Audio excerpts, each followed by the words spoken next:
တနေ့နေထွက်ချိန်လေးမှာကောင်လေးဟာပန်းတောင်ကောင်ရဲ့ကုန်းမြင့်ပေါ်ကိုရောက်လာတယ်။လေညင်းလေးတွေကပင်လယ်ရေပြင်ပေါ်ကလှိုင်းတွေကိုလှုပ်ရှားစေပြီးပင်လယ်ထဲကအလင်းရောင်တွေကမ်းခြေမှာရောင်ပြန်စေတယ်။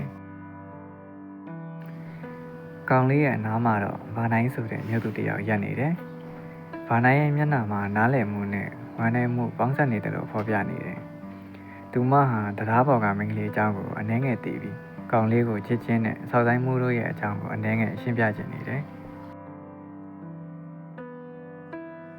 ဒီရင်းလေးအောက်ကတရားပေါ်မှာရက်နေတဲ့ကောင်မလေးအကြောင်းသိချင်လား။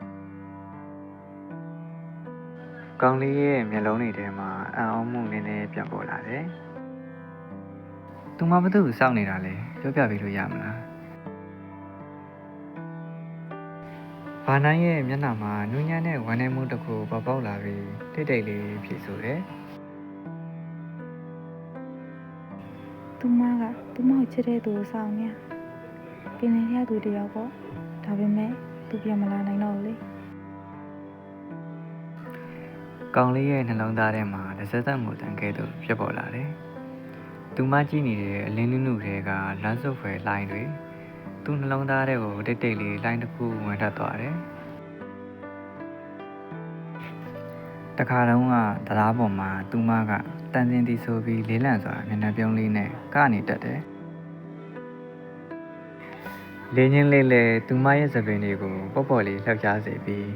တန်စင်တီဆုံမှုနဲ့တရားကိုအလင်းနုလေးတွေကအလှတရားနဲ့ပြည့်စုံစေတယ်။ဒါပေမဲ့သူမရဲ့အပြုံးနောက်ွယ်မှာနူးညံ့တဲ့ဝမ်းနည်းမှုတွေရှိနေတယ်။ကောင်းလေးကတခါကြည့်လိုက်တဲ့အချိန်တိုင်းသူ့နှလုံးသားထဲကဝမ်းနည်းမှုတွေပေါ်ပေါက်လာတယ်။သူမရဲ့အပြုံးနဲ့တန်တင်တီဆုံမှုရဲ့အလှတရားကကောင်းလေးရဲ့နှလုံးခုန်လုံးကိုတိတ်တိတ်လေးလှုပ်ရှားစေပြီးသူမကိုကျွန်တော်ချစ်မိနေပြီဆိုတဲ့ခံစားချက်ကိုပြန်လည်သတိထားမိစေလာတယ်။ကြည့်ရှုမှုအတွက်ကျေးဇူးတင်ပါတယ်။နောက်လာမယ့်အပိုင်းသက်တည်ဆက်ကြည့်ဖို့ကျွန်တော်ကို follow လုပ်ခဲ့ပေးပါ။